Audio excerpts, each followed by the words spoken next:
Broadcasting from the business capital of the world, this is the Podcast Business News Network. Welcome back to the show. Randy Swaim, bringing freedom to Woohoo. potential, joining us here, coaching for relevance. If you don't know him, you're going to get to know him today. He's a leadership coach, speaker, and so much more. How Yep. are you? Doing good. Doing good. All right. Tell us what's been happening the past week, what's going on in your world, and of course, we're going to talk more about your services, and always great to see your stories. Well, all I will say about that is it's been a little bit challenging. Just with you heard me coughing there just for a second, and so I had to get through some of that last week and everything. But there was, um, but some good things happening with what we're doing here still. But also, there's a group out there that is uh, basically going to be highlighting my coaching for relevance in Google and all that kind of stuff, and getting the word out a little bit more and all that. So that's kind of neat for how that's going. Perfect. Well, I'm glad you're okay. You look good. You got Yeah. some tan going on. Have you been anywhere? No, not too much. Just a little bit of work and just doing administrative stuff at home. So Oh, well, pleasure to have you back as always. yeah. There's so much that you've shared here on this platform, and I know you'll share more today. What did you want to guide our listeners with?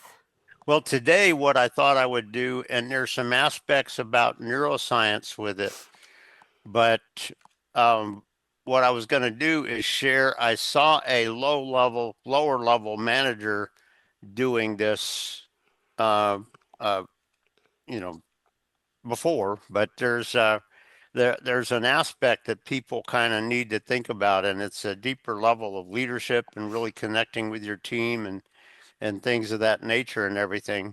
And but there's one aspect about it that you want to make sure you avoid and not get uh, going, because that can, um, depending on how you're thinking and how your mindset is coming into play, uh, that can be a very dysfunctional thing, because um, that's something that we can kind of just be aware of. And true leaders need to be aware of that, how you're not letting that kind of stuff sort of happen. And I'll mention that as we go forward. Oh, well, you've been around the block in your field, in your career for so many years. We always talk about leadership, how things have changed, and pretty much it's the same in a sense as you've mentioned in the past. What stories are we going to hear about today? Well, what I will do is I will say that it's not as much um, stuff that you saw and all that, but it's stuff that in the journeys that people have, what are they really learning? And if you look at what a lot of the main mindset of a lot of the people out there have, it's not real leadership, and it's dysfunctional on what you're trying to accomplish. And so I'll just mention a couple of things today, and then what I'll do is I'll share kind of what you saw with this particular, lower level manager and stuff, and how that can get in the way that people don't realize. And one thing, you've heard me share this on the show before, but the neurotransmitters, on your neuroscience, the chemicals that your brain releases. And what happens is, if if you're letting that just drive everything and control everything, it can be a problem. It doesn't mean that you don't have to be aware of them and aware of what they're kind of revealing, but you have to be aware of how they're getting in the way or whatever. You remember norepinephrine I mentioned is the chemical that gets people fired up to fight back and all this kind of stuff, or to just run away or whatever, that kind of stuff and all that. Um, and so it's just something to think about. And I'll just share with you the basic story of this one sort of lower level manager who likes to, think they're a leader, but they're not really at this point. Um, they're a control freak, kind of thing, but that's about it. And so one of the things that I'll just kind of share with you, and I'll just do this. This will be fairly quick, but it will highlight one aspect that all leaders, all managers, all control people in companies and all, you have to be aware of, and you have to make sure this doesn't overly happen in your people when you're dealing with your teams and all that. And so one of the things is that this person, if you think about it, if you think about it, this person, when she would talk with, say, new clients or new peoples, this person would basically constantly ask questions and get Mm-hmm. them talking and all that kind of stuff and all this and you could tell that this person was that this was trying to bring this person into their friendship, in what they're doing. But what you also find is the way that this particular manager interacted with Yeah. even team members is very dysfunctional in many ways, very dysfunctional and control freakish in many ways. And there's one time where uh, I know that this person was with one of their people, and the person was just literally just made a uh, comment, which was a positive comment. It wasn't anything negative against anything, uh, but they made this thing to a client. Well, her reaction was slapped the table Okay. and told them, get out, kind of thing. And, that's not how you want to interact with your people and stuff like that. And, and so the only thing that I'm just going to mention here is that uh, a number of people out there will initially, to, connect with people that they just met or whatever, in a positive way. But what you have to understand is what is your real drive on this? Because a lot of people, when they do that, they're not really trying to just connect with the people. What they're trying to do is to just, automatically and immediately pull them into rote, control freakish, you know, um, positions where you're just in total control of them, even when it's not a good time and things like that. And so it's just something to think about that when you're doing that. Like I said, the neuroscience, when your brain is trying to want to do something, guess what? And you're focusing on one aspect that's not proficient and not professional. Um, what can happen a lot of times is that this when your brain releases one of those neurotransmitters, it may be something that is crazy in the way that you go forward interacting with people. And because here's the thing, if one of your team members uh, maybe made a comment to somebody that you didn't want them to say, guess what? You can have a peaceful but positive, truthful conversation with them without going crazy in it and all this kind of stuff. And so it's just something to think about. And there's some neuroscience aspects with this and how your brain is actually thinking. Mm-hmm. But when you're talking about, you being the leader in your place, if you're constantly bringing up aspects that make people hate each other or fight with each other or just that kind of thing or whatever, um, you're not really developing team synergy. You're not really doing a lot because a lot of people think that their goal in this is to just make everybody just capitulate to me, just shut up and do it my way or whatever, kind of thing. And that's kind of a little bit of a dysfunctional way, but not everybody, but some people out there will sit there and connect with people in such a way where you can bring them in and control them. And if that's your whole focus is not as much on team synergy growth, becoming real strategic success, and all of that kind of stuff. And so it's just one situation that I saw, but that can happen something. But the only reason that I'm sort of bringing it out here like this is this aspect that when you're talking about per, connecting with your people, or connecting with them in such a place where they have good positive conversations, one of the things you have to be aware of in your mind is if your whole goal in this is to just pull them under your under your authority and under your control, if that's your only focus in it. Now, do they have to do that for the company? Yeah, but if you're doing that in such a way that makes them not want to be with you, that's not a good thing. And so when you're talking about that kind of stuff, what you're really doing is being a control freak, dictatorial manager, not a leader. A leader connects with their people in such a way where they can work together, and they can actually connect with them in such a way where they really achieve, and they grow and grow together and achieve in what they're doing. And it's just a subtle thing, but it's one thing that sometimes we have to be aware of, that and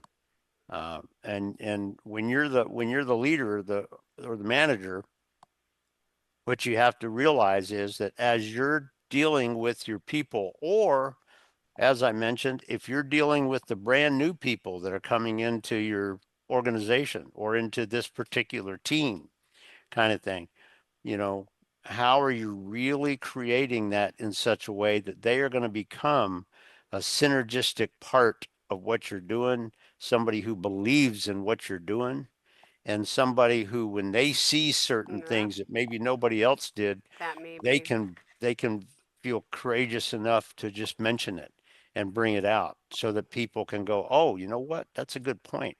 Yeah, let's look at how we need to adjust to that, or whatever. And they can come up with that strategic adaptation, kind of thing. And so it's just something to think about, that, and again, by the way, with the particular group that I was um, watching, when I saw this in this person, the I know the organizations that I'm comfortable with do not typically do that. Yeah. And so, if you think about it, you're this aspect of, what are you doing? And when you're reaching out to somebody that you just met, and you're trying to connect, positively and everything, that can be good. But what is your real goal in going forward? If your real goal is to work together with them as a team, and perhaps help them grow or whatever, that can be a good thing. But if you're, there are some few managers out there that, when they are thinking about this, what they're really doing is just trying to make you dependent on me, so that I can just dictate to you and Yeah. control and just all of that. And, it's a very subtle thing, and it's not always clear in a particular manager or leader or whatever. But the bottom line is, which one of those is most part of what you are thinking and what you're doing and what your purpose is. And if it's the negative part of it, you want to change that for sure, to be a real leader. And you want to be able to work in such a way that people are really growing, and they don't want to go anywhere else. They want to be a part of what you're doing. And that's just a key part of this. Again, just a little bit of a subtle thing, but it has a deeper insight, deeper, insight, and a deeper picture of the aspect of true leadership and what you're doing and what you need to be doing for your team. So as you go forward, guess what? You're achieving radical results that you didn't even expect. Why? Because the team is truly together. And they're not together just because you ordered it. They're together because they came together and they wanted to be together. And those are just some of the aspects that sometimes people don't think about. Um, it's not just about being your control freak and all that, but it's about leading your people in such a way that amazing results can happen because the people have really grown and become and all of that.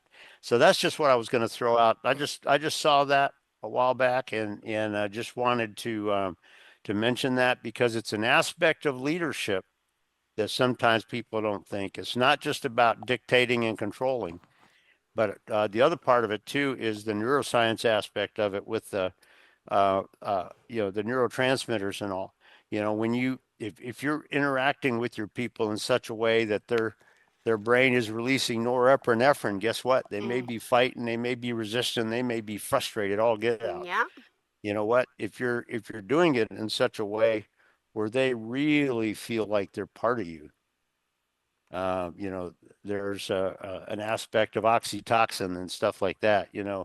They, you know, it's the thing where they don't just feel like they're part of you, but they want to be a part of you. And so it's just one aspect, and it's a fairly simple aspect, but it's when you're talking about leading your team, particularly in that first time, if you're spending some time trying to connect with them and perhaps make some humor happen and get some fun laughter a little bit, all that can be good. All that can be good. Okay. But on the other hand of that, what I want to challenge people to think about when you're doing that, what is your real purpose? And if I was coaching somebody, that would be one of the questions I would ask them. When you're doing that, what is your real purpose? Because if your real person, if your real purpose is just, connecting and letting them want to be a part of what we're doing together, and bringing in and working with us and working with me and I'm working with them, that's cool. That's totally cool. But if you're just trying to make it so that they want to come in and you can sort of control them going forward, that may not be exactly what you want in terms of what you're really trying to accomplish. So it's just something to think about. And it is, I will say this, it's a subtle difference between managing and actual leading. Because when you're leading, you kind of connect with your people. You don't just, threaten, dictate, point fingers or whatever. You connect with them in such a way that they are really becoming and growing with you. So I just thought I'd bring that up today. It's just one picture, one image that I saw a while back, and but it's one aspect that maybe a few people don't fully understand, but you want to, and you want to kind of have an understanding of the neuroscience and the real true leadership of what you're really doing and getting in such a way where you don't have to do the threats and the control freak stuff as much going forward. Because if the team is all together, truly, guess what? They're probably going to be following you, and you're probably going to be working with you, and um, and that can be good. But that's just what I thought I'd throw out there. Just one picture of it, of a fairly simple thing. But keep in mind that when you're talking about leadership, that's a true aspect of it. It's not just about you threatening and playing control freak games to try to get them laughing so that they're just going to capitulate to you. If that's your whole purpose in it, yeah, it's not exactly what you really want. And so it's just something to think about on that. And I'd leave it for people to just think about. Mm, no, we still have more time to talk and to chat. Okay. And what else? I mean, we always talk leadership. It's not a bad thing. That's what you do for a living. That's what you strive on and you try to make Yeah. people better in. Is there something else in the workplace besides leadership that you see is lacking that sometimes goes hand in hand with this or comes up when you're working with leaders? Is there other things that you see, that are contributing to the success or not such success of a company besides leadership exactly? What would be the next thing below leadership that you see really, companies needing to work on.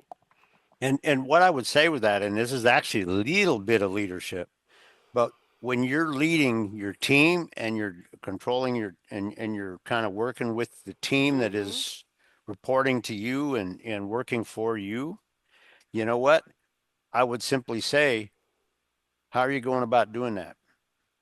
Because here's the thing, if all you're doing is telling them what to do and walking away for dinner or whatever, you know what? You're probably not getting the job done. But the bottom line is if you get to a point, one of the things that I will say is this, if you get to the point where you are modeling the real asking the right questions instead of just dictating and controlling and all that, if you are modeling the aspect of just asking the right questions, and you hear them responding, that can be huge. And you know what? When you're watching your team sometime and you're sitting there looking at them like this, and maybe they're all in the room or whatever, and all of a sudden one of them goes, "Hey, you know what? I'm wondering this. Let's think about this." And they come up with a real question and picture, and everybody else starts contributing and going, "Oh, you know what? Good point. I didn't think about that. What about this? What about that?" And they start discussing it with them as a team, and they come to a point where they may come up with a decent solution on whatever it is. And and as a manager, guess what? If all you're doing is trying to jump in and do this, you're not growing your team and you're not helping them really become. And so but a lot of times, you know what, when you're there was one time a long time ago when I was the leader and the site manager for strategic air defense training contractor years ago. And there was one time when the whole team was in the room. There was one time when I asked one question. I didn't give an answer or whatever. And you know what? They really started asking each other some questions and really exploring a little bit as they go. And you know what I did at the front of the room? I just went like this.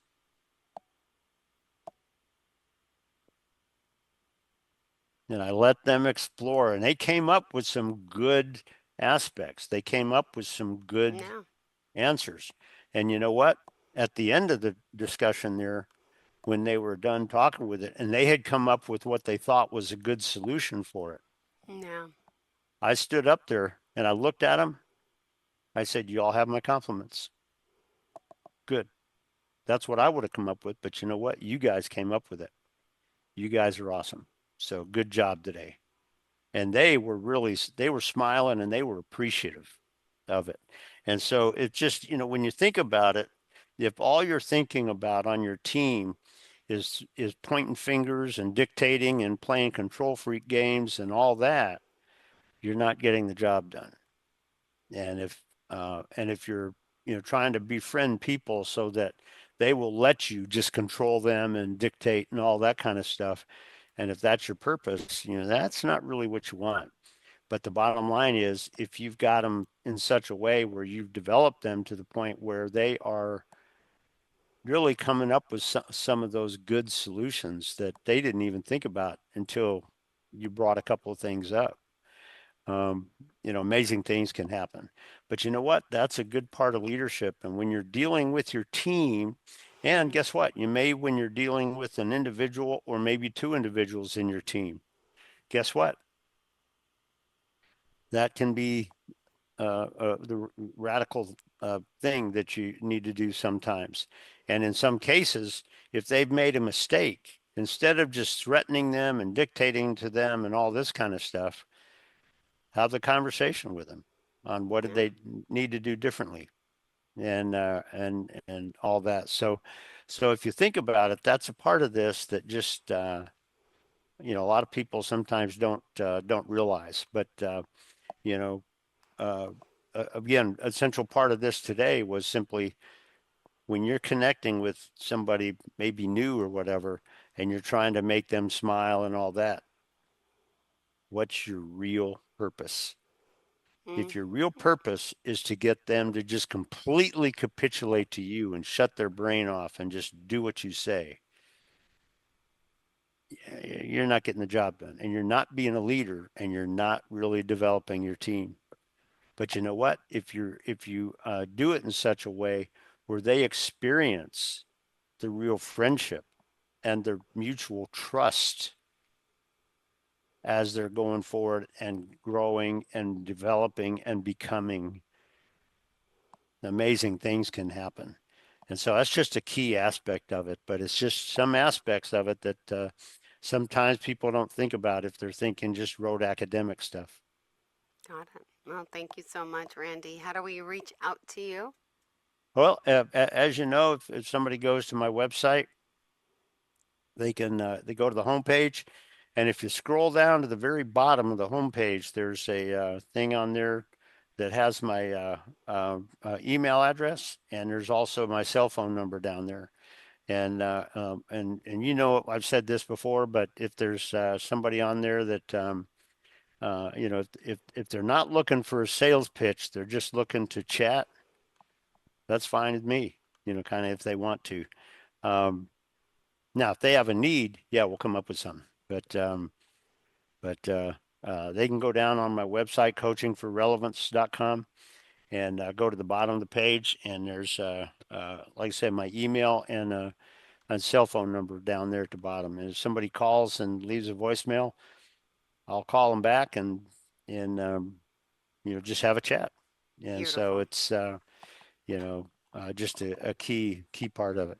All right. Well, thank you so much. Always a pleasure having you. Enjoy the rest of your day, darling. And I'll see you next week. And to all of our listeners, stay with us. Randy, we love you. Well, I tell you what. Well, I tell you what. I appreciate and I love you as a great friend. You're my lady. I mean, I really do, Jill. I just appreciate you, and I appreciate being on here with you. And so Thank we'll you. look forward to being on next week. And I hope you have a wonderful week and a good weekend. Oh, me too, for your sake as well. That's what I meant. Thank That you. sounds good. I Me too. understand that. Yes, you know what I meant. There All we right. go. Thank you so much, sweetheart. Okay. You How have a great one. selfish. Okay. She's wishing herself well, not him. Goodbye, honey. Okay. Take care, lady. We'll see you next time.